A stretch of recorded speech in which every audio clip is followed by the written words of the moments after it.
Cyber crime क्या है? Cyber criminal है, उसका कोई फेस नहीं है। 25 पैसे का कॉइन देखते रहे जी। उसको बताते कि वो 5 लाख का बिक रहा है। 5 लाख का बिका। आप क्या करते हो, उनको मैसेज करते हो, वो कहेंगे कि आपकी एक रजिस्ट्रेशन फीस है, यू हैव टू पे दैट रजिस्ट्रेशन फीस। जैसे ही आप रजिस्ट्रेशन फीस पे करोगे, आपका उनका नंबर स्विच ऑफ हो जाएगा, सब हो जाएगा। सपोज मेरा अकाउंट फ्रीज हो जाए तो मेरे माइंड में तो ये आएगा ना कि मैं बैंक से कांटेक्ट करूं। यही सबसे बड़ी गलती है, क्योंकि बैंक के हाथ में कुछ नहीं है, बैंक अथॉरिटीज के इशारे पे काम करेगा। यहाँ पे ये डिजिटल अरेस्ट क्या है? मैंने एक यूएसए के अंदर एक कोरियर किया, उनके पास वो डाटा कहीं ना कहीं से वो अरेंज करते हैं। अब वो मुझे कॉल करके बोलेंगे कि आपने एक कोरियर भेजा है, उसके अंदर हमें नारकोटिक ड्रग्स पाए गए, और वीडियो कॉल के ऊपर आपको एक पुलिस वाला मिलेगा, आपको बोलेंगे कि हमने नारकोटिक सीज कर ली है। FIR क्या होती है? एक लड़की के साथ एक मान लो कोई भी सेक्सुअल एक्सप्लॉयटेशन हुई, अब वो रह रही है दिल्ली के अंदर, दिल्ली के अंदर रह रही है, पर जो ऑफेंस है वो मान लीजिए चंडीगढ़ में हुआ है उसके साथ। ओके। अब उसको लग रहा है कि जो बंदा है वो इतना इन्फ्लुएंशियल है कि मैं चंडीगढ़ के अंदर FIR कभी हो ही नहीं सकती, उसके या साथ। फिर अगर मैं जाऊंगी तो मेरी जान को खतरा है। अगर किसी का फोन गुम हो जाए, चोरी हो जाए,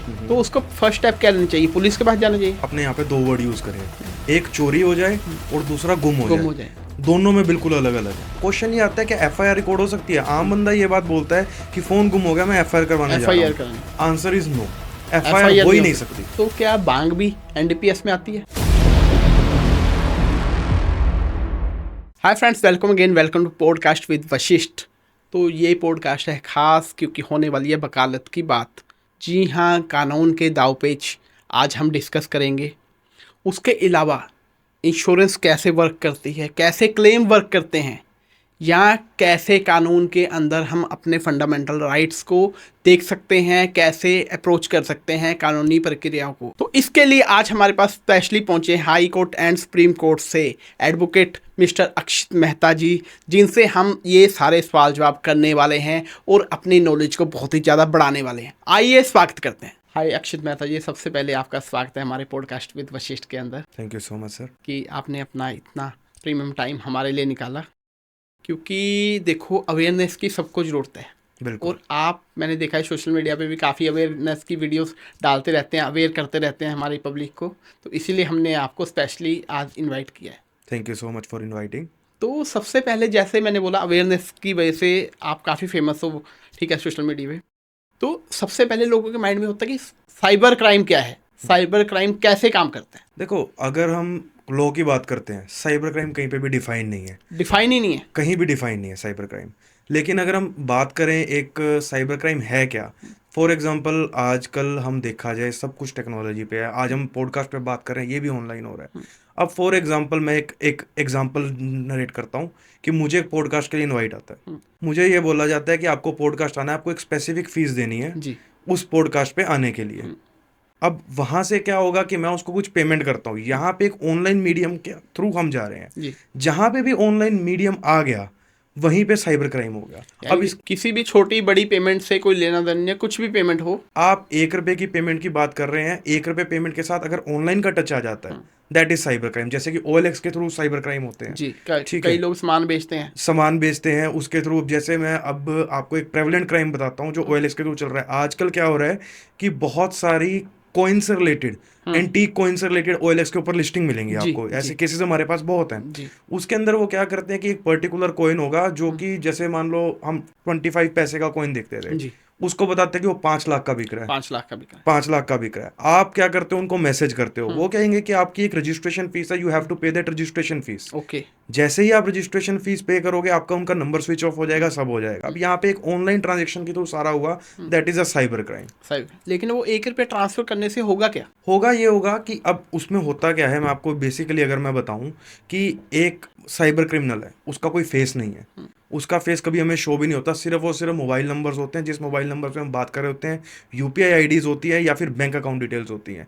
उसके पीछे जो पर्टिकुलर पर्सन बैठा है, वो पर्सन एक साइबर क्रिमिनल है। उसके अकाउंट में पैसा जा रहा है, या फिर मैं यूं कहूं कि उसके अकाउंट में नहीं, किसी थर्ड पर्सन के अकाउंट में, क्योंकि अकाउंट भी रेंट पे चढ़ते हैं, अकाउंट रेंट पे चढ़ते हैं। यस।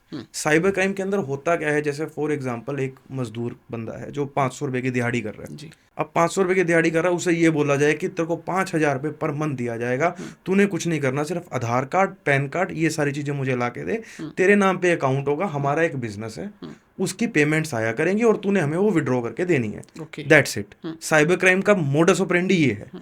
अब इसमें क्या होगा कि जो लेबरर है, उसके लिए बहुत बड़ा लालच है कि 5,000 रुपये महीना मिल रहा सही है, बात जो है। कि 10 से 15 हज़ार रुपये महीना कमा रहा है। हम्म, अब वो अपना अकाउंट रेंट पे दे देता हम्म, है। रेंट पे देने के बाद क्या होता है कि उसके अकाउंट के अंदर पैसे आते हैं। इसके अंदर जो साइबर क्रिमिनल है वो कहीं भी पिक्चर के अंदर नहीं है, पिक्चर में नहीं है। क्योंकि जो सिम होते हैं वो भी रेंटेड होते हैं। हम्म, वो भी ऐसे लेबरर्स को फंसा के रेंट पे लिया जाता है।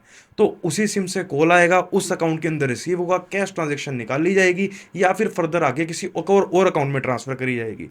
अगर तो कैश ट्रांजेक्शन निकाल ली हम्म, तो वहां पे ट्रेस करना बहुत मुश्किल हो जाता है। पॉसिबिलिटी नहीं बचेगी। क्योंकि आप ट्रेस कैसे कर सकते हो, आपको उस पर्टिकुलर पर्सन को एक्यूज्ड बनाना पड़ेगा जो पर्टिकुलर अकाउंट के अंदर पैसे गए हैं। हम्म, अगर वो आगे आगे जा रही है तो वहां से एक और कॉम्प्लिकेशन शुरू होती है कि बैंक अकाउंट फ्रीज होना शुरू होते हैं। हम्म, तो अब बैंक अकाउंट फ्रीज होने में क्या होता है, जैसे फॉर एग्जांपल वशीष जी आप हैं, हम्म, मेरे पास एक एक्स बंदे ने हम्म, पैसा डाला जो कि साइबर क्राइम से डिराइव था। जी, मैंने आपको कोई एक लेजिटिमेट पेमेंट करनी है, फॉर एग्जांपल मैं आपसे प्रॉपर्टी ले रहा हूँ, जी, ठीक है, तो आपसे प्रॉपर्टी लेते हुए मैंने आपको एक यूपीआई कर दी या कुछ पेमेंट कर दी। हम्म, आपके पास वो पर्टिकुलर पैसा जो साइबर क्राइम से आया हुआ है एक्स बंदे के पास, हम्म, पहले वो मुझे मेरे पास आया, हम्म, देन वो आपके पास आया। जी, उसमें आने में क्या होगा कि मेरा अकाउंट भी फ्रीज होगा, हम्म। आपका अकाउंट भी फ्रीज होगा या लियन लगेगा। ये दो अलग अलग चीजें हैं। लियन से कैसे समझे हम? लियन और फ्रीज के अंदर क्या फर्क होता है, जैसे फॉर एग्जांपल एक अमाउंट मानते हैं मेरे अकाउंट के अंदर आज 10 लाख रुपए जी, पड़ा है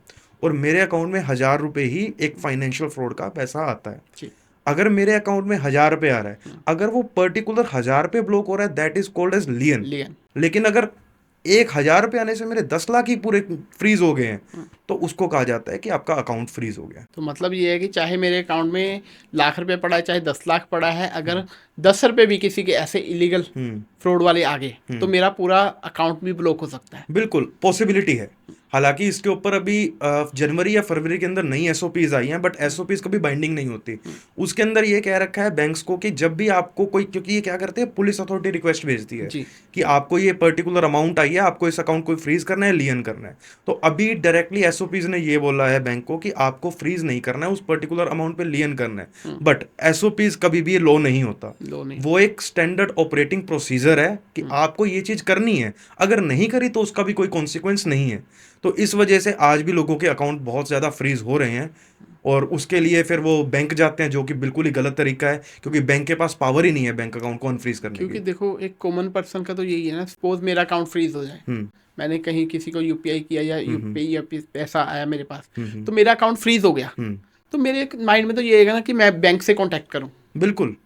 और यही सबसे बड़ी गलती है, क्योंकि बैंक के हाथ में कुछ नहीं है, बैंक अथॉरिटीज के इशारे पे काम करेगा यहाँ पे। क्योंकि वहां से जो पुलिस अथॉरिटीज होंगी वो ऑर्डर भेजेंगी कि आपको बैंक अकाउंट को फ्रीज करना है। बैंक अकाउंट उसको एज इट इज फ्रीज कर देगा। आपको बैंक को अप्रोच करना है, लेकिन बैंक अकाउंट अनफ्रीज करने के लिए अप्रोच नहीं करना है।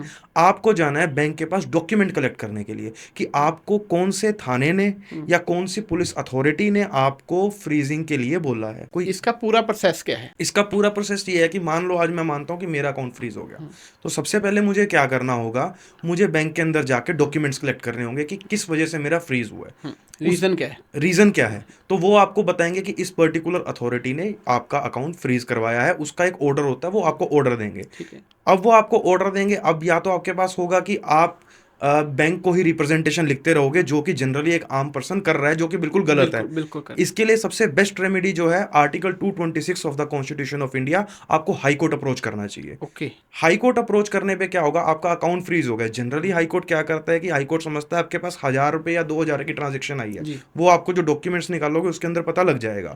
तो अब इसके अंदर जो हाई कोर्ट ये देखेगा कि वो 1,000 से 2,000 रुपए जो आपके अकाउंट में आए हुए हैं, सिर्फ उसके ऊपर एक लियन क्रिएट किया जाए और बाकी जो अमाउंट है वो आपकी अनफ्रीज किया जाए, because it is a fundamental right. जी। आर्टिकल 21 के अंदर मेरा right to live with dignity भी है।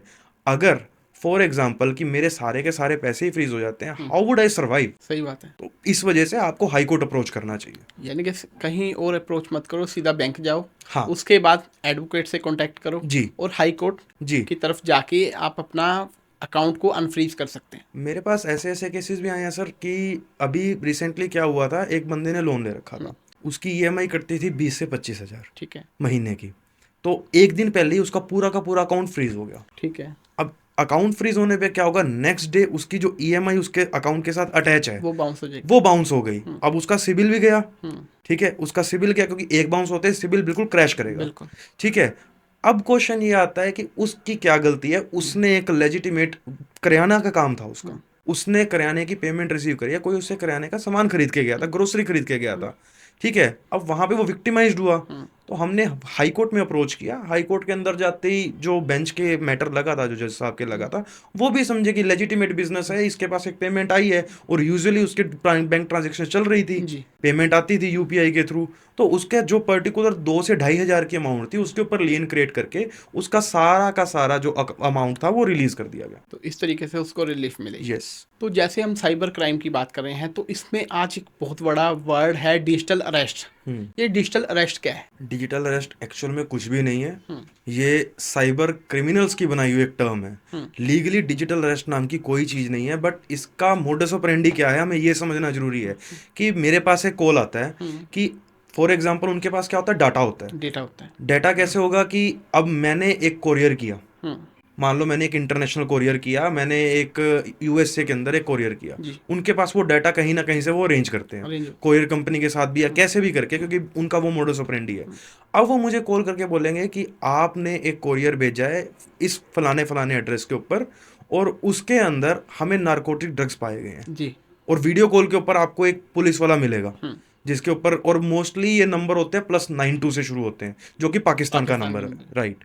ठीक है, आपको बोलेंगे कि हमने नारकोटिक सीज कर ली है, तो आप डर जाओगे नो डाउट, क्योंकि उनके पास ये डाटा कहाँ से आया कि आपने एक कोरियर को भेजा है, इस पर्टिकुलर डेट को भेजा इस पर्टिकुलर डेट को भेजा है। तो आप क्या करते हो कि सर मैंने ऐसा कुछ नहीं करा, आप अपनी जस्टिफिकेशन देने लगते हो ऑनलाइन। फिर वो आपको ट्रैप किस तरीके से करेंगे कि अगर आपने फोन कट किया, हम मीडिया और पुलिस लेके आपके घर पे आ जाएंगे, हमें आपका एड्रेस पता है, ठीक है, आप वहीं पे डर जाओगे। तो वो ये बात बोल रहे हैं कि इसका तरीका क्या है, हम बचें कैसे इस चीज से, क्योंकि हमने नारकोटिक्स भेजा नहीं है। तो वो बोलते हैं कि हमने इन्वेस्टिगेशन करी है, हमें ये बात का पता लगा कि सच्ची में आपने नारकोटिक्स नहीं भेजा, बट नारकोटिक्स पाया गया है, इसके लिए आपको फाइन लगेगा। नहीं तो आप अभी इस टाइम पे डिजिटल अरेस्ट हो चुके हो, और जैसे ही आप फोन कट करोगे वो डिजिटल अरेस्ट को आप ब्रेक करने की कोशिश करोगे, और उसी मोमेंट के ऊपर पुलिस आके आपको फिजिकल अरेस्ट कर लेगी। तो यहां से वो ट्रैप हो जाता है। अब वो क्या करेंगे कि एक ऐसा ही कोई यूपीआई अकाउंट बना रखा होगा, एनजीओ का नाम होगा, फॉर एग्जाम्पल वो मुंबई पुलिस लिखा होगा उसके ऊपर, आप शो करेंगे तो मुंबई पुलिस शो कर रहा होगा, आपके ऊपर 10,000 का फाइन होगा, और फेक ऑर्डर भी आपको भेजेंगे व्हाट्सएप के ऊपर जिसके ऊपर स्टैंप लगी होगी। फेक ऑर्डर भेजेंगे आपको कि आपके ऊपर 10,000 का फाइन गया गया है, और उसके बाद आपका जो ऑफेंस है ये कंपाउंड हो जाएगा। कंपाउंड का मतलब है कि आपका ऑफेंस को माफ कर दिया जाएगा, ठीक है। आप 10,000 पे करोगे, उनके पास 10,000 पे पहुंच गए हैं, और ये डिपेंड करता है, 10,000 अमाउंट नहीं है। मैंने ऐसे ऐसे लोग देखे जो 50 से 60 लाख रुपए दे चुके हैं। यही चंडीगढ़ के पास के एक अंकल आंटी थे, ठीक है, गांव के यहाँ पे, वो अभी रिसेंटली रिटायर हुए थे। तो उनको क्या हुआ, उनको कॉल आती है, वीडियो कॉल आती है कि आपके बेटे ने ये क्राइम किया है, इस तरीके से। वो ओल्ड पेरेंट्स थे, बेटा दूर रहता था, तो वो डर गए। उसके बाद उनको बोला गया आपको डिजिटल अरेस्ट किया गया है, ठीक है, आपको ऐसे ऐसे करके फॉर्मेलिटीज करनी है, तब जाके आपके बेटे को रिलीज किया जाएगा। राइट। देन उसके बाद होता क्या है, उनको पर्टिकुलर अंकल को एक बैंक एड्रेस दिए जाते हैं साउथ के, वो जाके अपनी बैंक अकाउंट से ट्रांजेक्शन्स करते हैं, कभी 2 लाख की, कभी 5-7 लाख के साथ। ऐसे लगभग 1 करोड़ के आसपास की फिगर है जो मेरे माइंड में है, जो मैंने न्यूज़पेपर में पढ़ी थी, कि वो 3 से 4 दिन में उनसे ली जाती है। बिल्कुल, बहुत कॉमन है ये। अभी तो हम डिजिटल अरेस्ट की बात कर रहे हैं, जो कि एक ये मोडस ऑपरेंडी है। इसके बहुत सारे मोडस ऑपरेंडी है। एक बार मेरे पास कॉल आया कि मेरे फादर साहब का उन्हें नाम पता है, मेरा नाम पता है, और मुझे बोलते हैं कि आपके फादर साहब ने 30,000 आपके अकाउंट में डालने के लिए बोले। ठीक है, तो मैंने कहा ओके डाल दीजिए। तो उसके बाद क्या होता है कि मेरे पास एक मैसेज आता है कि 3 lakh credit in your account. Okay. और वो मैसेज उसने अपने नंबर से भेजा है, और उसके बाद वो मुझे बोल रहा है कि मैं गलती से 1 0 फालतू लगा गया हूँ, अब जो बाकी अमाउंट है मुझे इस नंबर पे वापस कर दीजिए। अब वहां पे अगर सबसे बड़ी प्रॉब्लम आती है, हम अवेयर हैं, हम यंग जनरेशन के अंदर आते हैं, हमें इन चीज़ों का पता है। लेकिन अगर एक सीनियर सिटीजन है, उसको नहीं पता, उसके लिए एक मैसेज है बैंक की तरफ से क्रेडिट का आया, वो नहीं चेक करेगा कि पर्टिकुलर किस नंबर से आया है। तो सबसे पहले अगर आपके पास कोई भी ऐसा मैसेज आता है, तो आपको ये जरूर चेक करना है क्या वो एक्चुअल में बैंक का मैसेज है। उसके बाद आपको अपनी अकाउंट डिटेल भी चेक करनी है कि आपके पास सच्ची में पैसा क्रेडिट हुआ है या नहीं। स्ट्रेट अवे भेजने पे बहुत लोगों ने मतलब अपनी जिंदगी की सारी सेविंग्स खत्म करी है साइबर क्राइम के। बिल्कुल। और आजकल तो ये भी है, मैसेज वो पर्टिकुलर किसी नंबर से नहीं आता, वो प्रॉपर, जैसे सपोज HDFC बैंक है, राइट, वो HDFC की जगह वर्ड चेंज कर देंगे, बैंक मिलता जुलता नाम रखेंगे और भेज देंगे, वो एक्चुअल में बल्क मैसेजिंग सर्विसेज होती हैं। बिल्कुल। वो क्या होता है कि जैसे अब मान लो कि मेरा कोई बिजनेस है, तो अगर मेरे बिजनेस के अंदर मुझे हर एक अपने क्लाइंट के साथ इंटरेक्ट करना है, तो उसके लिए बल्क मैसेजिंग सर्विस होती है। सर्विस अब होती वो उसका मिसयूज करते हैं। मिसयूज करते हैं, राइट। और वो ये कि जो लोग अवेयर नहीं है वो इजीली इस ट्रैप में आ जाते हैं। और उसके अंदर भी क्या होता है, अगर आप देखेंगे कभी बल्क मैसेजिंग सर्विस के आगे, जैसे फॉर एग्जांपल मैं बात करता हूँ पॉडकास्ट विद वशिष्ठ, जी। उसके आगे डैश होगा, डैश के आगे या तो एस लिखा होगा या कई बार जी लिखा होगा।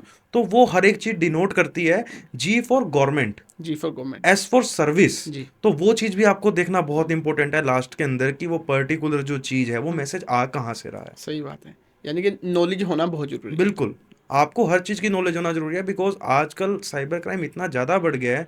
और इवन सुप्रीम कोर्ट भी टाइम एंड अगेन ये बात कह रहा है कि साइबर क्राइम इतना ज़्यादा बढ़ चुका है। आजकल अवेयरनेस के लिए भी आप अगर कॉल करते हैं तो साइबर क्राइम की हेल्पलाइन बताई जाती है आपको, और आपको साइबर क्राइम के बारे में बताया जाता है कि डिजिटल अरेस्ट नाम की कोई चीज़ नहीं होती। बट स्टिल आज भी बहुत हाई लेवल के ऊपर ये चीज़ प्रेवलेंट है। चल रही है। बिल्कुल। तो अक्षित जी, कुछ कॉमन मैन के राइट्स की बात हो जाए, तो जब कोई एक्यूज होता है, क्रिमिनल समझा जाता है जिसको, जब वो पुलिस उसको पकड़ती है, अरेस्ट करती है, वो बयान देता है, डर के देता है, जैसे मर्जी देता है, क्या वो कोर्ट में माननीय होता है? जनरली नहीं। जनरली नहीं। जनरली नहीं, क्योंकि पुलिस के आगे कोई भी अगर कन्फेशन रिकॉर्ड होता है तो ये माना जाता है कि पुलिस ने कोई ना कोई फोर्स या प्रेशर के अंदर उस पर्टिकुलर बयान को लिया हुआ है। हाँ। लेकिन कुछ एक टाइप के बयान के अंदर कुछ एक चीज़ें रेलेवेंट होती हैं, जैसे कि फॉर एग्जांपल मैंने एक बयान दिया कि मैंने एक पर्टिकुलर बंदे का मर्डर किया है, ओके। और मर्डर करने के बाद मैंने वेपन झाड़ियों में यहाँ पे छुपा रखा है। तो वो बयान जितना मैंने मर्डर किया है ये बिल्कुल भी रेलेवेंट नहीं है, उसकी कोई वैलिडिटी नहीं है। वो पुलिस को, प्रोसिक्यूशन को कोर्ट के अंदर दोबारा से प्रूव करना होगा।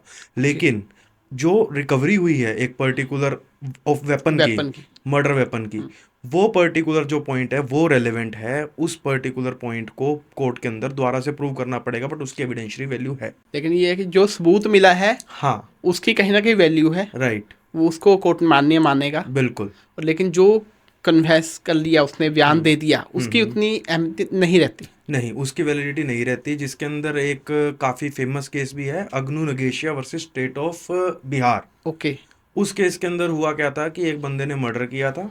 मर्डर करने के बाद खुद ही पुलिस में जाके उसने एफआईआर अपने खिलाफ ही कन्फेशन कर दिया था, सरेंडर कर दिया था। ओके। कि मैंने ही ये पर्टिकुलर मर्डर किया है। ठीक है, तो उसके अंदर भी यही हेल्ड हुआ कि ये पर्टिकुलर जो चीज़ें हैं that is hit by Indian evidence act, और जो रिकवरी हो रही है वो section 27 of Indian evidence act के अंदर रेलेवेंट है। ओके। तो सर हम पुलिस की बात कर रहे हैं, एफआईआर क्या होती है? देखो, FIR stands for first information report. तो जो पंजाब में बोलते हैं पर्चा दर्ज हो गया, वो सेम है? वो सेम है। ठीक है, कॉमन लैंग्वेज के अंदर उसको बोलते हैं पर्चा दर्ज हो गया। एफआईआर होता क्या है कि हम इसके साथ ना एक वर्ड एसोसिएट करते हैं, कंप्लेनेंट, जिसने एफआईआर रिकॉर्ड कराई है, जो कि टोटली गलत वर्ड है। टोटली गलत है। टोटली गलत वर्ड है। जो एफआईआर बता रहा है, एफआईआर को नरेट कर रहा है, that is informant, not complainant. वो एक पर्टिकुलर क्राइम की इंफॉर्मेशन दे रहा है कि ये पर्टिकुलर क्राइम हुआ है। फॉर एग्जांपल मेरे साथ कोई क्राइम होता है जी, तो उसकी इंफॉर्मेशन ये जरूरी नहीं है कि सिर्फ मैं ही दूं, हो सकता है आप भी दे सकते हो। यानी कि एफआईआर कोई भी करवा सकता है। कोई भी करवा सकता है। अब क्वेश्चन ये आता है कि एफआईआर करवा कहाँ सकता है। सबसे मेन कंसेप्ट जो आता है, लोगों को ये लगता है जैसे फॉर एग्जांपल हर एक शहर के अंदर एक सिटी थाना होता है, जो सिटी की ज्यूरिडिक्शन होती है वो सिटी थाने की होती है।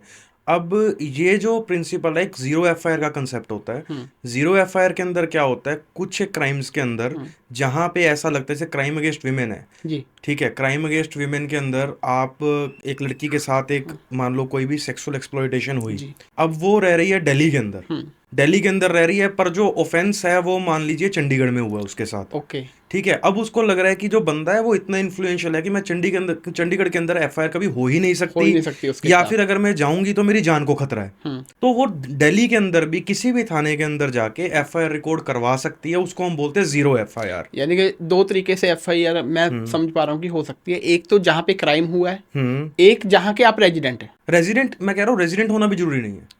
कहीं भी कहीं ऑल भी ओवर आप इंडिया करवा में सकते कहीं भी करवा सकते हो आप। उसको जीरो एफआईआर जीरो एफआईआर बोलते हैं। उसके अंदर होता क्या है, पुलिस आपकी जो पर्टिकुलर कंटेंट्स है एफआईआर के उसको रिकॉर्ड करके उसी पर्टिकुलर थाने के अंदर ट्रांसफर कर देगी कि हमारे पास ये चीज आई है, जो एलिगेशंस आई हैं, आप इसको इन्वेस्टिगेट करो, और वो एफआईआर वहां उसी थाने के अंदर चली जाएगी। ये एक सेफ गार्ड सुप्रीम कोर्ट ने खुद बनाया है, ये कहीं भी सीआरपीसी के अंदर नहीं था।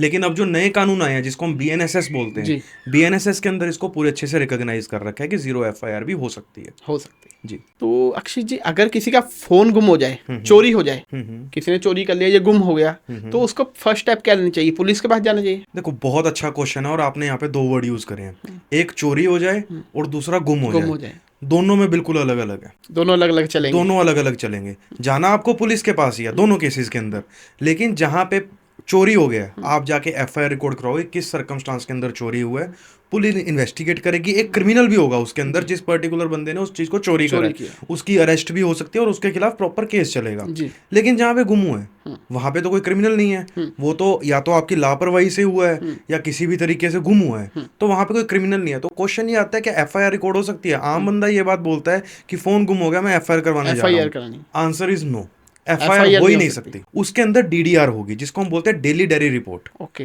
ठीक है, पुलिस का एक रजिस्टर होता है जिसको हम रोजनामचा बोलते हैं। ओके। रोजनामचे के अंदर पुलिस उसको रिकॉर्ड करेगी कि एक ये पर्टिकुलर फोन गुम हो गया है, कल को इसका मिसयूज होता है तो हमारी मतलब इस पर्टिकुलर बंदे जिसका फोन था इसकी लाइबिलिटी नहीं है, क्योंकि आपने एक ऐसा एविडेंस क्रिएट कर लिया। वो जस्ट ये है कि कल को उससे क्राइम होता है तो आप क्रिमिनल नहीं होंगे। यस, क्योंकि जनरली लोगों को ये लगता है कि जहां पे फोन गुम हो गया मैं एफआईआर करवाने जा रहा हूं, वो एफआईआर नहीं होता, that is lost and found property record और डीडीआर, उसको ये कहा जाता है। अब उसके अंदर ये होता है कि जहां पे आपका फोन चोरी हो गया है वहां पे पुलिस ड्यूटी बाउंड है, उसको कोर्ट में रिपोर्ट सबमिट करनी है कि फोन चोरी हुआ है, ऑफेंस किसने किया है, वो सारी चीज को उसने रिपोर्ट को कोर्ट के अंदर देना है, और उसके अंदर आपका फोन ट्रैक भी होगा।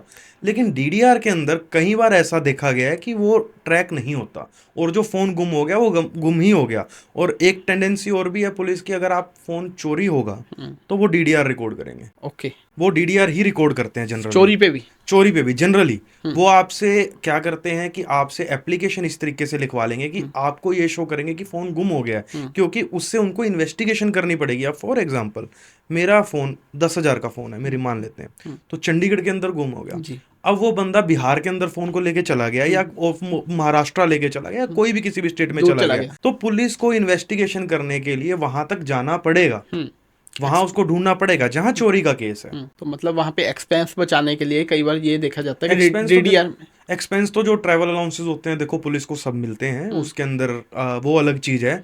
लेकिन कहीं ना कहीं ये होता है कि अगर एक नो डाउट होना चाहिए, रजिस्टर होना चाहिए, एफआईआर रजिस्टर होनी चाहिए, ठीक है, लेकिन कई बार पुलिस नहीं करती है, और उसके लिए हमारे पास अलग रेमेडीज हैं कि जब एफआईआर रजिस्टर नहीं हो रही होती, तो अगर हमारी एफआईआर कल को रजिस्टर नहीं हो रही है तो सबसे पहले हमें क्या करना होगा कि एसपी के आगे जाना होगा, ठीक है, बाय पोस्ट उसको लेटर भेजना होगा, प्लस उसको जाके बाय हैंड भी रिसीव करवाएं। अगर फिर भी एफआईआर एसपी के थ्रू भी नहीं होती तो हम कोर्ट में अप्रोच कर सकते हैं, सेक्शन 200 सीआरपीसी के अंदर मजिस्ट्रेट के आगे कंप्लेंट फाइल कर सकते हैं। मतलब ये है कि लॉजिक ये है कि अगर आप फोन चाहते हो कि वापस मिले तो डीडीआर की जगह ये देखना पड़ेगा कि एफआईआर रजिस्टर्ड हो। जी, लेकिन एफआईआर तभी होगी जब जहां पे फोन चोरी हुआ है, गुम नहीं। गुम होने की तो होगी, गुम होने की एफआईआर नहीं होगी, वो डीडीआर होगी, वो डीडीआर या फिर हम उसको कह सकते हो लॉस्ट एंड फाउंड रजिस्टर के अंदर एंट्री होगी। तो पुलिस की बात हो रही है, कई बार ये देखा गया है कि किसी पर्सन को पुलिस का फोन आता है, किसी पुलिस स्टेशन से फोन आता है कि जी आपकी कंप्लेंट आई है, आप थाने आ जाओ, तो क्या उसको साथ के साथ जाना चाहिए? देखो, इसके अंदर बात ये आती है कि आपको अगर बोला गया कि आपके खिलाफ कंप्लेंट आई है तो आपका स्टेटस हो गया एक्यूज्ड का।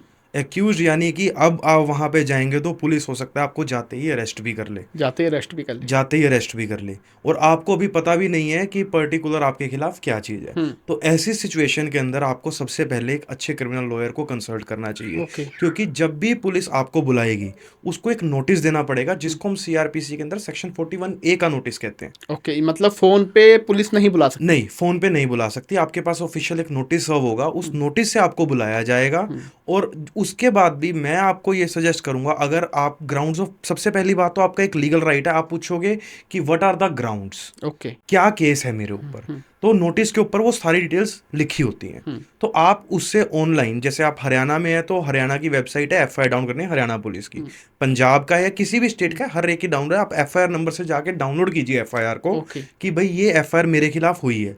अगर आपको लगता है कि पुलिस मुझे अरेस्ट कर सकती है तो स्ट्रेट अवे पुलिस पे जाने की बजाय आपको कोर्ट में अप्रोच करना चाहिए एंटीसिपेटरी बेल के लिए। ओके। एंटीसिपेटरी बेल क्या होता है? अरेस्ट से पहले ही आपकी बेल होती है। बेल होती है। ठीक है, उसके अंदर क्या होता है कि भाई मैं इन्वेस्टिगेशन ज्वाइन करने को तैयार हूँ, मैं पुलिस के पास जाने को तैयार हूँ, जो भी मेरे ऊपर एलिगेशन लगी है मैं उसका आंसर करना चाहता हूँ, जी।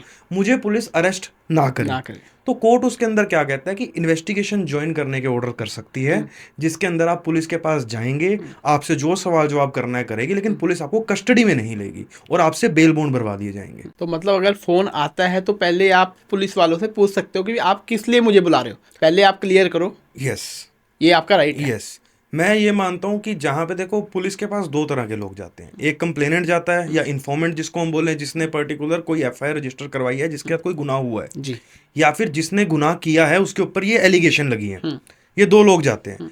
अगर आपके खिलाफ गुनाह हुआ है, आप पुलिस के पास डायरेक्ट जाएं। लेकिन अगर आपके ऊपर कोई ऐसी एलिगेशन लगी है जिसके अंदर कि आपके खिलाफ आपको ये बोला गया है कि आपने कोई क्राइम किया है, तो डायरेक्ट आपको वकील को कंसल्ट करना चाहिए, डायरेक्ट पुलिस के पास नहीं जाना चाहिए। क्योंकि अगर एक बार आप अरेस्ट हो जाते हैं तो अरेस्ट होने के बाद जो बेल मिलने के चांस होते हैं उसके अंदर कस्टडी बहुत मैटर करती है, उसके अंदर रिमांड का इशू आ जाता है, तो काफ़ी सारे इशू आ जाते हैं। मिनिमम से मिनिमम आप मान के चलिए, अगर नॉन बेलेबल ऑफेंस है आपको 10 से 12 दिन तो अंदर निकालने पड़ेंगे। उससे बेटर ये है कि एंटीसिपेटरी बेल ली जाए। तो मतलब ये है कि पहले अच्छे एडवोकेट से कंसल्ट कीजिए, पहले फ़ोन पे पूछिए कि मेरा गुनाह क्या है, जी देन फिर अपने एडवोकेट से जी सलाह लीजिए, जी तभी आगे आप अप्रोच कीजिए। जी तो कई बार क्या होता है, कोई पर्सन है जिसके साथ कोई घटना हो जाती है लेकिन पुलिस एफआईआर जल्दी से रजिस्टर्ड नहीं करती, तो उस केस में क्या करना चाहिए? देखो, पुलिस के लिए एफआईआर रजिस्टर करना कॉग्निजेबल केस के अंदर मैंडेटरी है, पुलिस मना नहीं कर सकती। ललिता कुमारी की एक जजमेंट है जो ये बात बोलती है कि पुलिस को एफआईआर रजिस्टर करनी है, कुछ एक केसेस को छोड़ के, जैसे मेडिकल नेग्लिजेंस हो गए या फिर मान लो जो परिवार के मामले होते हैं 498 के केसेस हो गए, उसके अंदर पुलिस एक प्रिलिमिनरी इंक्वायरी कर सकती है। अदरवाइज पुलिस को एफआईआर रजिस्टर करना मैंडेटरी है, मैंडेटरी है, वो रिफ्यूज नहीं कर सकती। हम अभी एक प्रोसीजर तो डिस्कस कर ही चुके हैं कि हम एसपी पास जाएंगे, दूसरा मजिस्ट्रेट के पास जाएंगे। लेकिन कई बार ऐसा होता है कि पुलिस एफआईआर रजिस्टर करने के बाद इन्वेस्टिगेट नहीं कर रही होती। अगर ऐसी सिचुएशन होती है तो हमें क्या करना चाहिए? तो सबसे पहली बात ये आती है कि आपको एक रिप्रेजेंटेशन मूव करनी चाहिए उसके सुपीरियर ऑफिसर को, एसपी को, कि भाई मेरे मैटर के अंदर इन्वेस्टिगेशन नहीं हो रही है। अगर वहां से भी काम नहीं हो रहा तो आप कोर्ट के अंदर जाके, जो आपका इलाका मजिस्ट्रेट, हर एक थाने के ऊपर एक इलाका मजिस्ट्रेट होता है, उस इलाका मजिस्ट्रेट के आगे एप्लीकेशन भी लगा सकते हैं कि हमें स्टेटस रिपोर्ट दी जाए कि हमारी केस के अंदर चल क्या रहा है। ठीक है, तो वहां से क्या होता है कि जब कोर्ट उस चीज को मांगती है तो पुलिस ना चाहते हुए भी इन्वेस्टिगेट करना शुरू करती है। लेकिन एक और इशू आता है कि आपको ये लगता है कि पुलिस बायस्ड होकर इन्वेस्टिगेट कर रही है, कि एक पर्टिकुलर पर्सन बहुत इन्फ्लुएंशियल है, उसने पुलिस को कहीं ना कहीं ऐसा लग रहा है उसको कि मैनेज कर रखा है पुलिस को, और पुलिस उसके फेवर के अंदर इन्वेस्टिगेट कर रही है, मेरे फेवर के अंदर इन्वेस्टिगेट नहीं कर रही। अगर ऐसी सिचुएशन होती है तो आपको free and fair investigation is our fundamental right. Article 21 of the constitution of India हमें ये बोलता है कि जो फ्री एंड फेयर इन्वेस्टिगेशन है ये कंप्लेनेंट का, इन्फॉर्मेंट का और विक्टिम का एक फंडामेंटल राइट है। तो इस फंडामेंटल राइट को गारंटी कर रखा है कॉन्स्टिट्यूशन ने, और इसको एनफोर्स कराने के लिए हम हाई कोर्ट भी अप्रोच कर सकते हैं, और कुछ केसेस के अंदर डायरेक्ट सुप्रीम कोर्ट भी अप्रोच कर सकते हैं जहां पे बहुत ज्यादा एक्सेप्शन हो।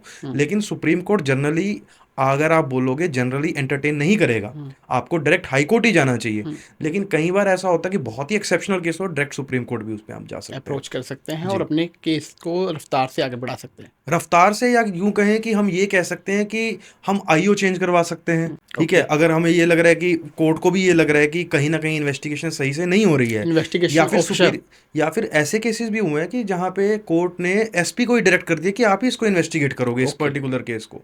तो वो हर केस के फैक्ट एंड सर्कमस्टांसेस के ऊपर डिपेंड करता है कि उसके अंदर हमें रिलीफ क्या मिलेगा, बट हम यहाँ इस तरीके से अप्रोच कर सकते हैं और आगे बढ़ सकते हैं। जी। तो पुलिस की बात कर रहे हैं तो एनडीपीएस की बात भी करना बनती है। तो एनडीपीएस है क्या? देखो, एनडीपीएस एक एक्ट है जो कि 1985 के अंदर लाया गया था, जिसकी फुल फॉर्म है narcotic drugs and psychotropic substance act. ठीक है। ठीक है, अब इसके अंदर दो वर्ड यूज हुए हैं, एक नारकोटिक्स और एक साइकोट्रोपिक। दोनों के अंदर बहुत फर्क है, लेकिन दोनों ही इसके अंदर इलीगल डिक्लेयर करे गए हैं। तो बात कर रहे हैं हम एनडीपीएस की, तो क्या भांग भी एनडीपीएस में आती है? देखो, ये एक बहुत ही अच्छा क्वेश्चन है और ये बहुत ही ज़्यादा सुप्रीम कोर्ट के अंदर चर्चा का विषय भी रहा है, क्योंकि जब 1985 के अंदर ये एक्ट आया था तो एक इंटरनेशनली फर्स्ट कन्वेंशन हुई थी जो ड्रग्स से रिलेटेड हुई थी। तो इंटरनेशनली जो यूएन के मेंबर्स थे उन्होंने डिसाइड किया कि ड्रग्स को बैन करना चाहिए। तो इंडिया उसके कहीं ना कहीं अगेंस्ट था कि इंडिया अगेंस्ट था ड्रग्स के अंदर स्पेसिफिकली भांग को बैन करने के लिए, क्योंकि भांग की हमारे इंडिया के अंदर एक सेरेमनी से रिलेटेड वैल्यू है, इसको लॉर्ड शिवा से एसोसिएट किया जाता है और हमारे कल्चर के अंदर बहुत ज्यादा भांग है भी सही। होली पे भी यूज होती है और कहीं सारे ओकेजन पे यूज होती है, इवन शिवलिंग पे भी चढ़ाई जाती है। तो इंडिया कहीं ना कहीं अगेंस्ट था। इंडिया ने अपनी जो प्रोटेस्ट थी वो भी दिखाई कि भांग को कवर नहीं करना चाहिए। तो इंडिया ने क्या किया कि कुछ एक जो भांग का पौधा होता है, अगर हम भांग के पौधे को देखें, ठीक है, तो उसके अंदर कई सारे पार्ट्स होते हैं। कुछ पार्ट्स को लीगल कर दिया और कुछ पार्ट्स को इलीगल डिक्लेयर कर दिया, यानी कि कुछ पार्ट्स लीगल कुछ इलीगल। जैसे अब हम बात करते हैं एनडीपीएस के अंदर जो डेफिनेशन है, उस डेफिनेशन के अंदर जो पर्टिकुलर फ्लावर होता है एक ड्रग का, जो भांग का फ्लावर होता है, उसको गांजा बोला जाता है। ओके, उसको गांजा बोला जाता है, वो इलीगल है। अगर हम उस प्लांट में से जो रस होता है उस रस को निकाल लें, उसको हशीश बोला जाता है। ओके, वो भी इलीगल है। लेकिन अगर हम उसके पत्तों को यूज कर रहे हैं, पत्ते टोटली लीगल है, वो लीगल है, उसको भांग बोला जाता है। तो उसकी आज भी सेरेमनी वैल्यू है। और इवन राजस्थान और यूपी के अंदर गवर्नमेंट के ठेके भी हैं, भांग के ठेके। ओके, आप यूपी के अंदर जाएंगे और राजस्थान के अंदर जाएंगे, वहां पे भांग के ठेके आपको बहुत कॉमन देखने को मिलेंगे, क्योंकि भांग बिल्कुल लीगल है। और लेकिन भांग लीगल है और कई बार ऐसा होता है कि पुलिस इस चीज को मिसअंडरस्टूड कर जाती है। कई बार क्या होता है, कोई बंदा भांग लेके जा रहा है, सिर्फ पत्ते, मैं भांग की बात कर रहा हूँ, सिर्फ पत्ते, या फिर मान लो भांग के पकोड़े ही हैं उसके पास, तो पुलिस उसको कहीं पे एनडीपीएस के अंदर अरेस्ट कर सकती है, क्योंकि वहां पे लैक ऑफ नॉलेज आ जाती है पुलिस की भी। लेकिन वहां पे फिर हम अगर सुप्रीम कोर्ट जाते हैं, हम उस पर्टिकुलर एफआईआर की क्वेश्चन भी करवा सकते हैं ऑन दैट बेसिस कि ये तो कोई ऑफेंस ही नहीं बना, ये तो कोई ऑफेंस ही नहीं है, तो हम उस चीज की क्वेश्चन भी करवा सकते हैं। क्योंकि यहाँ पे कहीं ना कहीं वो चैलेंज आएगा कि पुलिस कैसे इसको एक्सप्लेन करेगी कि इसके अंदर भांग का फूल था या पत्ते थे। उसके लिए क्या होता है, हमारे यहाँ पे फोरेंसिक लैब्स बनी हुई है। जब भी कोई भी कॉन्ट्राबैंड बोलते हैं हम इसको, जो भी होता है कॉन्ट्राबैंड को हम रिकवर करते हैं, तो कॉन्ट्राबैंड को जैसे पुलिस रिकवर करेगी वो आगे जो फोरेंसिक लेबोरेटरी है वहां पे भेजी जाती है, और वहां पे जाके जो रिपोर्ट आती है उससे पता लगता है कि ये भांग है, पौधा था, उसका रस था जिसको हम हशीश बोल रहे हैं, जिसको, या फिर हम ये गांजा था। अगर गांजा या हशीश है तो वो आप एनडीपीएस के अंदर आप उसके लिए लाइबल हो, आपने एक क्राइम किया है। लेकिन अगर भांग की रिपोर्ट आ जाती है तो उस सिचुएशन के अंदर आप एफआईआर की क्वेश्चन भी करवा सकते हैं। जी, क्या एनडीपीएस के केसों में बेल मुश्किल होती है, ऐसा क्यों? देखो, अगर हम एनडीपीएस केसेस की बात करें, जहाँ पे बेल की बात करते हैं हम स्पेसिफिक, तो एनडीपीएस के अंदर ना 3 तरह की क्वांटिटी दे रखी है। वो डिसाइड होता है कि कितनी क्वांटिटी उस बंदे के पास रिकवर हुई है ड्रग्स की। जैसे कि 3 तरह की क्वांटिटी, एक होती है स्मॉल क्वांटिटी, सेकंड होती है इंटरमीडिएट क्वांटिटी, थर्ड होती है कमर्शियल क्वांटिटी। फर्स्ट और सेकंड के अंदर फिर भी बेल लेना कहीं ना कहीं आसान है। लेकिन जो थर्ड क्वांटिटी है, जिसको हम कमर्शियल क्वांटिटी बोलते हैं, वहां पे सेक्शन 37 पिक्चर के अंदर आ जाता है। सेक्शन 37 एक ट्विन कंडीशन बोली जाती है, जिसके अंदर बेल लेना मुश्किल हो जाता है कि कोर्ट को 2 टेस्ट अप्लाई करने पड़ेंगे बेल देने के लिए। वो टेस्ट क्या है? सबसे पहला टेस्ट कि कोर्ट को ये लग रहा है कि इस बंदे ने ये क्राइम किया ही नहीं है, और दूसरा जो सरकारी वकील है, जिसको हम पब्लिक प्रोसिक्यूटर बोलते हैं या हाई कोर्ट के अंदर एजी डबल एजी बोलते हैं, उनको अपॉर्चुनिटी देनी चाहिए, उनको सुने बिना आप बेल नहीं दे सकते। तो इन 2 कंडीशन के अंदर बेल लेना काफी मुश्किल हो जाता है। लेकिन फिर भी कोर्ट कई बार बेल देती है। वो डिपेंड करता है कि आपके केस के फैक्ट्स क्या हैं। ऐसा नहीं है कि स्ट्रेट अवे ही बेल आप बिल्कुल आपकी डिनाई ही हो गई है। आपके फैक्ट्स देखे जाएंगे केस के, उस फैक्ट्स के बेस पे आर्ग्यू होता है और उस बेस के ऊपर आप बेल ले सकते बेल मिल सकती है लेकिन मुश्किल होती हैं। मुश्किल होती है कंपैरेटिवली, स्मॉल क्वांटिटी और इंटरमीडिएट क्वांटिटी को अगर कंसीडर करें तो कमर्शियल क्वांटिटी में बेल लेना मुश्किल मुश्किल होता है। जी। तो सर कई बार ये भी देखा गया है, मूवीज़ के अंदर शो किया जाता है कि कुछ पुलिस के ऑफिसर, ठीक है, ये कहते हैं जी हम आपको केस में फंसा देंगे, एनडीपीएस के नशा रख देंगे, तो ये कितना वैलिड है एक्चुअल में? देखो फ्रैंकली ऐसे केसेस बहुत सामने भी आए हैं, सामने भी आए हैं। बहुत सामने आए हैं, बहुत ज़्यादा सुप्रीम कोर्ट के अंदर भी ऐसे केसेस गए हैं, हम लोकल लेवल पे भी देखते रहते हैं और हाई कोर्ट में भी ऐसे केसेस आए हैं।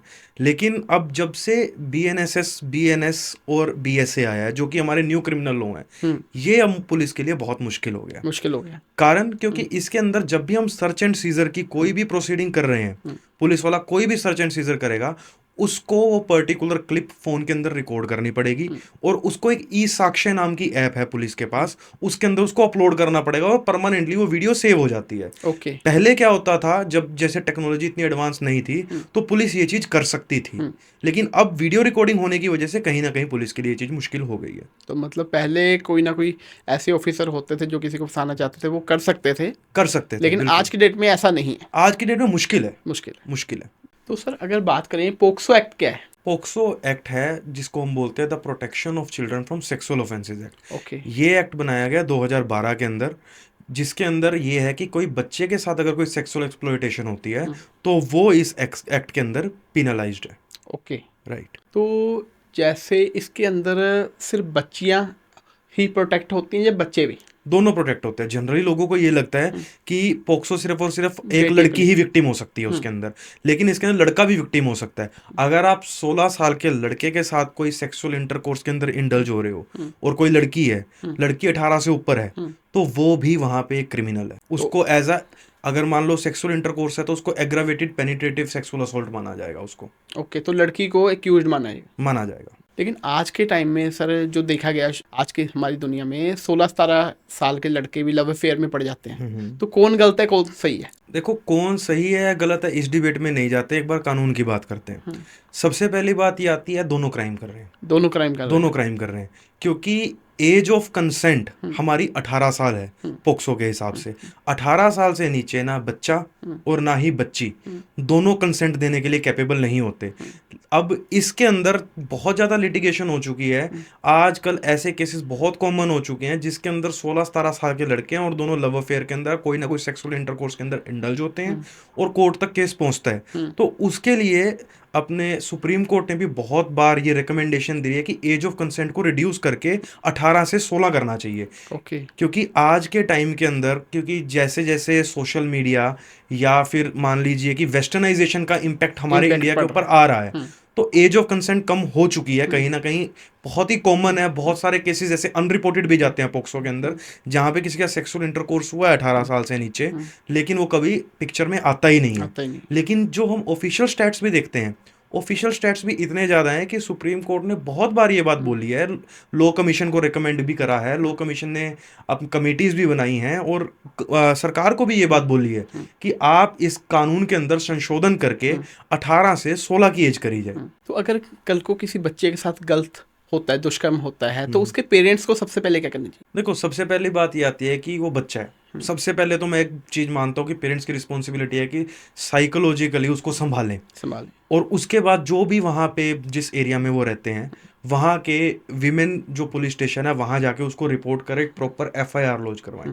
एफआईआर लॉन्च करवाने के बाद क्या होगा कि जो एक्यूज्ड होगा उस एफआईआर के अंदर उस एक्यूज्ड का नाम भी लिखवाएं और किस तरीके से क्या हुआ है वो सारी चीज लिखवाना, पूरी फैक्ट लिखवाना जरूरी है।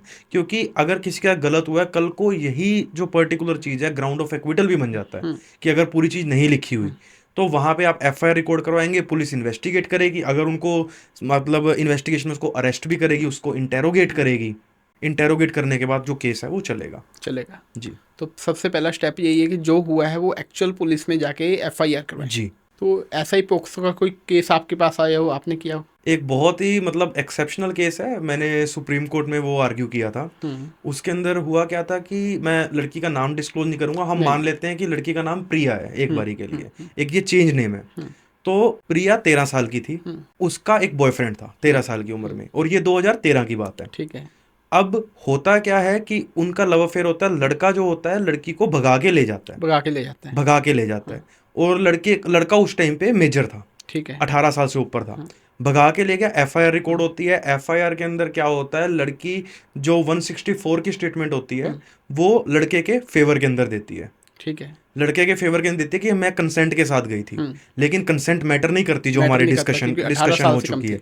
लेकिन फिर क्या होता है, लड़का जेल में जाता है। जेल में जाने के बाद ऐसा होता है कि जो अब लड़की अपने पेरेंट्स के साथ रहती है, उसको एहसास होता है कि मेरे साथ या तो गलत हुआ है या वो घर वालों के इन्फ्लुएंस में आ जाती है, जो भी होता है, वो गवाही लड़के के बिल्कुल खिलाफ दे देती है। ओके। और जैसे ही उसके बाद लड़के की बेल होती है, लड़का उसी लड़की को फिर भगा के ले जाता है। अच्छा, दोबारा से भगा के ले जाता है। ठीक है। और वो लड़का 9 साल तक पीओ रहता है, जिसको हम प्रोक्लेम्ड ऑफेंडर बोलते हैं। ओके। 9 साल तक पीओ रहने के बाद वो लड़का अमृतसर से पकड़ा जाता है। ठीक है। जब वो पकड़ा जाता है तो उसके ऊपर क्या कहते हैं, दोबारा से वो पुराने केसेस शुरू हो जाते हैं। अब उसके अंदर गवाही लड़की ने खिलाफ दे रखी है। अब ट्विस्ट इस केस के अंदर ये है, उस लड़की के उसी लड़के के साथ 4 बच्चे थे और वो शादी कर चुके थे, और शादी कर चुके थे, और लड़की अब मेजर है। अब कानून तो ये बात बोलता है कि भाई इसको सजा होनी चाहिए, लेकिन अगर हम न्याय की बात करें तो न्याय कहीं ऐसा लगता है कि एक लड़की 4 बच्चों को संभाल ली कैसे अगर उसके हस्बैंड को अंदर डाल देंगे। तो हमने ये मैटर सुप्रीम कोर्ट के अंदर आर्ग्यू किया और एफआईआर को उसको क्वैश करवाया था, जिसमें एफआईआर की प्रॉपर क्वैशिंग हुई और लड़का बाहर आया। आज वो खुशी खुशी साथ में रह रहे हैं। चलो कुछ और लीगल राइट्स की बात कर लेते हैं। तो जैसे प्रॉपर्टी में होता है कि बेटी का कितना हक है अपने फादर की प्रॉपर्टी में। देखो, प्रॉपर्टी की बात अगर हम करते हैं तो 2 तरह की प्रॉपर्टी में हमें डिवाइड करना पड़ेगा प्रॉपर्टी को समझने के लिए। 2 तरह की प्रॉपर्टी होती है, एक होती है एंसेस्ट्रल प्रॉपर्टी, जिसको कोपार्शनरी प्रॉपर्टी भी बोलते हैं। ठीक है। और दूसरी प्रॉपर्टी होती है सेल्फ एक्वायर प्रॉपर्टी। जैसे कि फॉर एग्जांपल मैं हूँ, मेरे को मेरे बाप दादाओं से जो प्रॉपर्टी मिली है, इसके अंदर 3 पीढ़ी का कंसेप्ट होता है। उस डिबेट में हम नहीं जाएंगे क्योंकि बहुत लंबा हो जाएगा ये बात। तो अगर वो कोपार्शनरी प्रॉपर्टी है तो लड़का हो या लड़की हो, 2006 से दोनों का बराबर का अधिकार है, 50-50 अधिकार है, दोनों का बराबर का अधिकार है। आप उसको डिफीट नहीं करते। जैसे ही बच्चे या बच्ची ने जन्म लिया उस दिन ही उसका अधिकार आ गया। ठीक है। लेकिन जहां सेल्फ एक्वायर्ड प्रॉपर्टी होती है, सेल्फ एक्वायर्ड प्रॉपर्टी क्या है कि मैंने अपनी प्रॉपर्टी खुद परचेज करी है, वहां पे आप इस प्रॉपर्टी को छेड़ नहीं, तो आप इस प्रॉपर्टी का कुछ भी कर सकते हो। मैं इसको विल भी बना सकता हूँ, कुछ भी कर सकता हूँ। यानी कि बेटी का कोई हक ऐसे पर्टिकुलर नहीं है, किसी का भी हक नहीं है। ओके।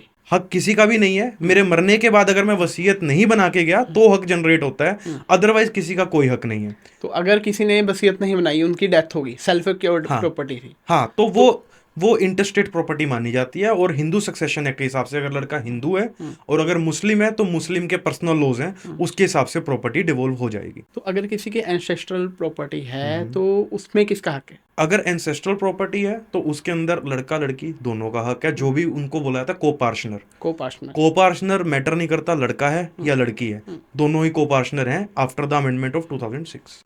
ठीक है।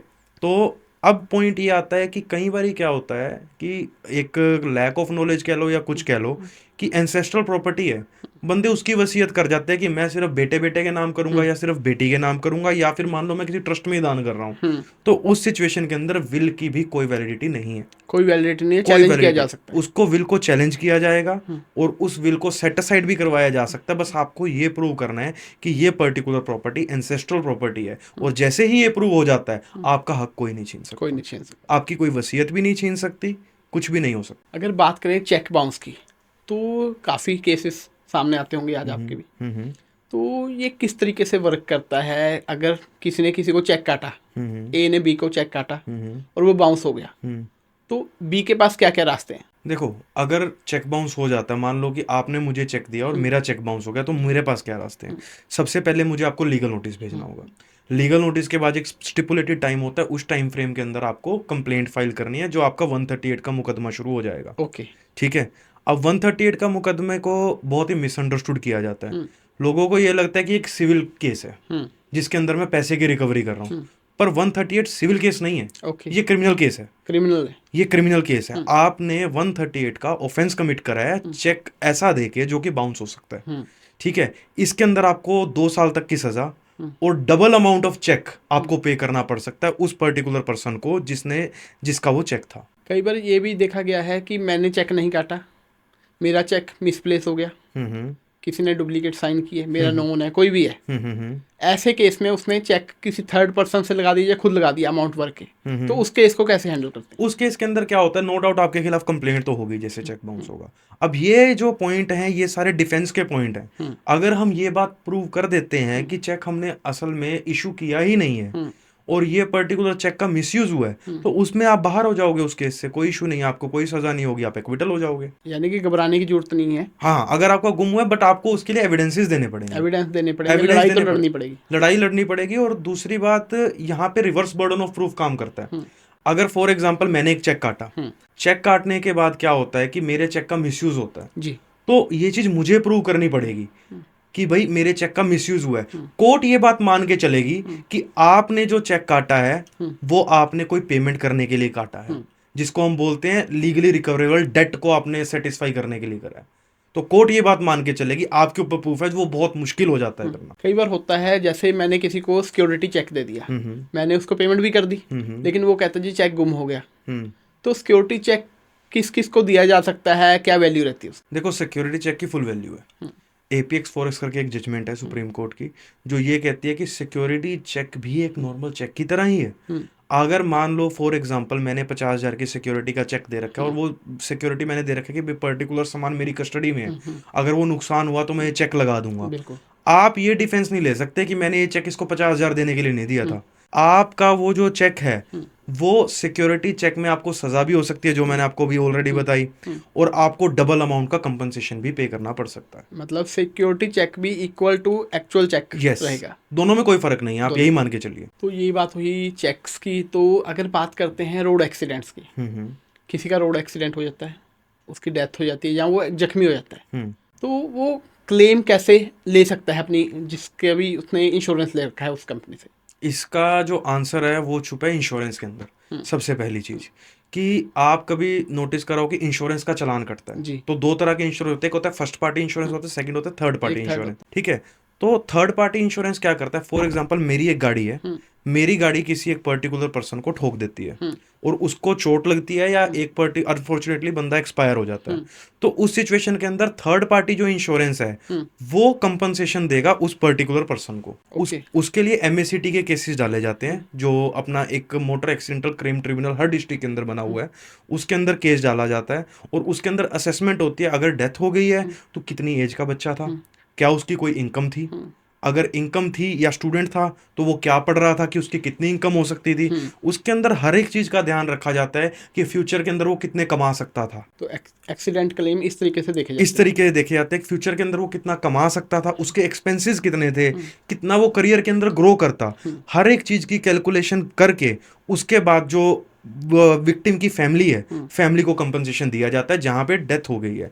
लेकिन जहां पे डेथ नहीं हुई है, बंदे को इंजरी हुई है, तो सारे मेडिकल एक्सपेंसेस, अगर मान लो कोई ऐसी सिचुएशन है कि किसी एक बंदे की लात ही कट गई है, तो वो क्या काम कर रहा था, उसके काम पे कितना इफेक्ट आ रहा है, उसकी लॉस ऑफ अर्निंग क्या है, हर एक चीज कैलकुलेट होगी और उस कैलकुलेशन के हिसाब से उसको कंपनसेशन दिया जाता है। तो इसमें जैसे जिसकी गाड़ी से एक्सीडेंट हुआ उसको क्या दिक्कत आती है? उसको डबल दिक्कत आती है। अगर तो उसके पास इंश्योरेंस नहीं है तो उसको अपनी जेब से सारा पैसा अगर पे करना पड़ेगा, चाहे वो 50 लाख बने, 1 करोड़ बने, 4 करोड़ बने, वो उसको अपने जेब से पे करना पड़ेगा।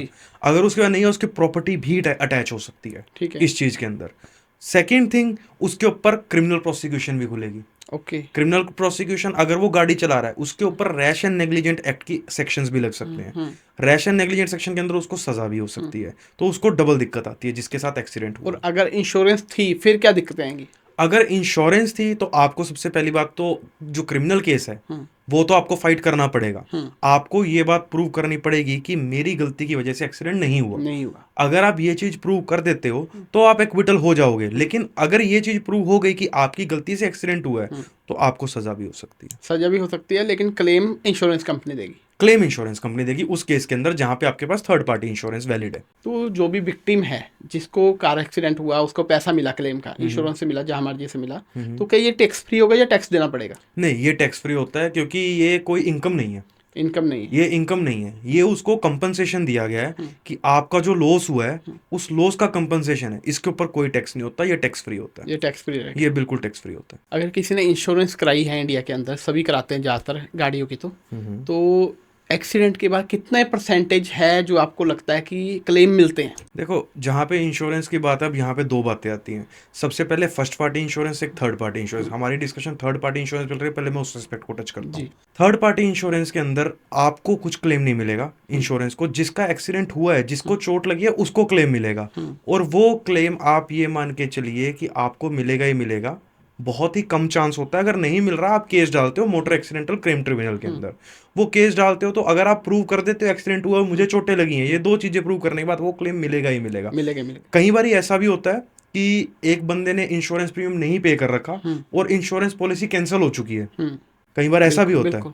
उस सिचुएशन के अंदर क्या होता है कि कोर्ट के पास पावर है, वो क्या करती है कि इंश्योरेंस कंपनी को बोल देती है पहले आप पे कर लो, बाद में ओनर और ड्राइवर से आप ले लेना पैसा। ऐसे भी होता है? ऐसा भी होता है। ग्रेट आकाश जी, लेकिन मेरे माइंड में एक क्वेश्चन आ रहा है कि आपने वकालत की चुनी, कोई और बिजनेस क्यों नहीं?